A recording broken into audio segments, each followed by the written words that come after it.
Hey viewers, welcome to another game of Casual Pro Gamer.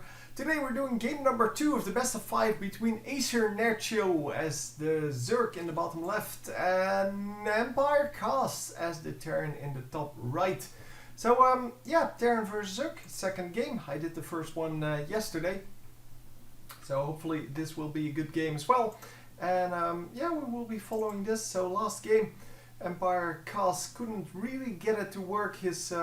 His early play basically didn't result in anything, and he couldn't make it work afterwards. Just couldn't come back. Yeah, let's see how we're doing now.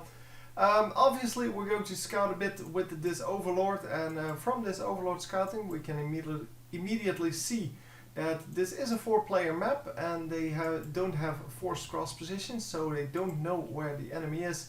Which is why we see this Overlord flying the wrong way. The second Overlord, yeah, will fly the other way, wanted to say. So it is going to scout up top here. And of course it's going to come up empty as well, because we can already see what's up. And I guess, well, Terran doesn't really care. Terran is going to wall off his front here. Once he gets that done, he's going to wall off, by the way, with a command center and then a barracks. Because they're so far apart. So even if the Zerg player rushed into his spawning pool, which he didn't because he went for a hatchery, but even if he went for a spawning pool and then made Zerglings immediately, and they were next to each other, there still would have been no reason to panic when you're building this. He's actually not going to wall off with that command center. He is so confident that nothing is going to happen that he's going to build straight here. Of course, there is a pretty good chance that the Zerg is not going to scout you straight away and not going to be able to rush you, because, well, you have a 1 in 3 chance of actually being next to your opponent and scouting the right way. Because you have a 1 in 3 chance of being here, and this Overlord can only be sent one way, basically. You can either send it here or here. So even if you spawn here, the Overlord can still scout over here. So yeah, well, that is the way it is. So yeah, there's a pretty decent chance that he's not going to scout your base straight away, and definitely not enough of a chance to make, well, the aggression that the Zerg would put out at that point, to make that worth it in all of the other cases. Because, well, if you have a forced cross positions on a small map, so you know where your opponent is, and you have, as I said, a small map, then yeah, you could expect the Zerg to go for something aggressive. But yeah, here, if he doesn't scout properly, or not properly, if he doesn't get lucky with his scout, basically, yeah, there's really nothing that he can do at that point with his aggression. So yeah, no expansion out, so the Terra player immediately thinking, well, he's probably not here. Even though if he just didn't expand, but went for some other strange tactic, that scouting wouldn't have been good enough. So, well, the Zerglings do find the bunker here and do conclude from that, well, he's probably over here. The Overlords are coming in over here and over here. They are going to scout the edges, kind of to see what's going on in the base, and of course this expansion. But he already knows that the expansion is up. Wow, that is some pretty epic color there. It is only the circle, I think. Yeah, it kind of. Yeah, it ends here, so it's not just a circle, but it looked really red on the minimap. Insanely red, to be honest. And it will make our red units a little bit harder to spot, because, well, even though they're a little bit brighter red, it doesn't really make a big difference in, well, it doesn't make a good contrast, basically. But yeah, whatever. Yeah, currently just grouping it up, just making sure that he has enough defense if push with Marines is coming in. But he also has the scout on this, so unless the Marines are going to run all the way around, he's going to see them. Normally people don't care too much about their army getting scouted because, well, you don't need secret strategies if you have a good strategy. So even if it gets scouted at that point, if you have a large enough army, you're still going to make it work. So the reactor, making sure that he can basically get a number of Marines out. This one is for Marines plus, well, of course, the upgrade. We're going to see the stim pack first, then the combat shield, and, well, sometimes you would get the concussive shells, but it only works if the opponent is going for roaches, of course. And we don't see roaches all the time. So in this case, for example, we go Spire. So Spire, of course, yeah, you don't need concussive shells for that because, well, Marauders can't shoot air. It's pretty obvious. And we are going to get some Medivacs out here. Of course, the Widow Mines are also a pretty good way to deal with the what are they called? Flying units, I guess. So yeah, the Mutalisks in this case. Mutalisks are coming out, 8 of them, and we are going to follow around this little bit, and let's see if they can actually well, get something done. I normally miss these drops, so I'm going to just put it to this, and wow, here we have the Mutalisk coming in. He did scout that this is going in, I'm assuming, because he has scouts out all over the place. And yes, we are going to drop, but is it going to be good enough? Yeah, it is going to be good enough. The Mutalisks actually back off. Huh. So we have one of these Widow Mines out. The Widow Mine is going to burrow here. And the rest is going to try to drop in the main base now. Of course, he's going to take out the Overlord, or as much of it as possible. And he did lose a little bit. But we are going to drop the Marines once again.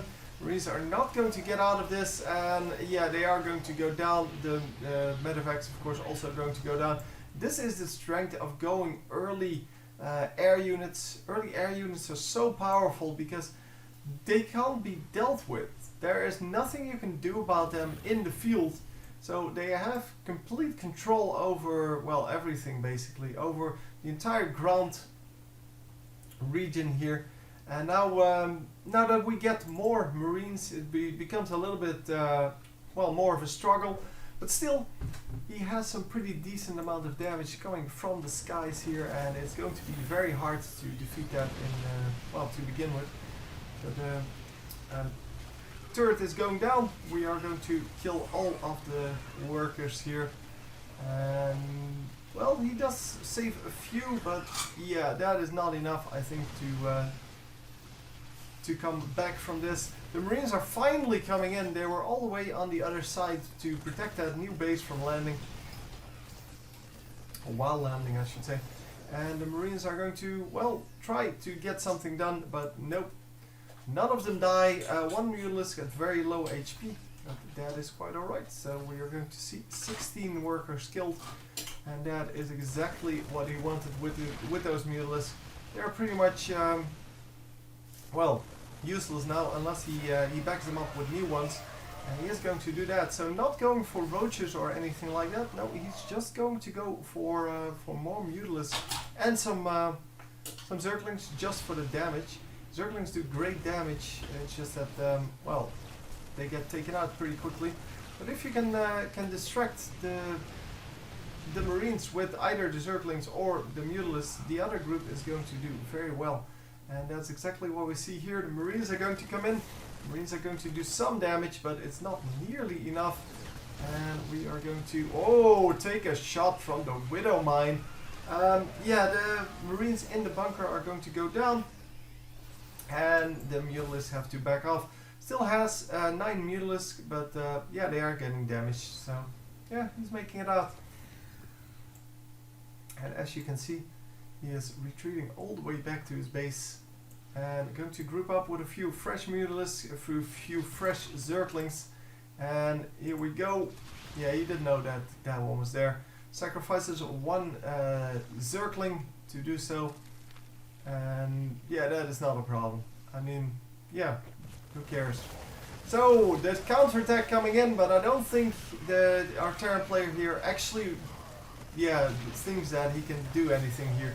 He can get lucky, of course, because with a few good Widowmine shots, you can actually turn the tide of the battle, and winning one battle in this case would have put him back on track, because he would have been able to snipe some workers. Of course, with 24 workers behind and a huge army coming at you, he's probably not going to make it work. There you go, getting a full medevac there, not even getting the chance to drop, or not even willing to drop, and we are going for banelings now. So early Mutalisks require a really big amount of micro, but if you can pull it off, it is so worth it. It is so valuable. And we are going to go into the main base, get both of the missile turrets, and then run straight to the next base. Probably going to get the workers here now. And no, he's going to go back. He's trying to find kind of an entrance to do his damage, and every time he can get some shots off, that is a win straight off. And more workers going down. 47 workers killed. How do you even stay in this at this point?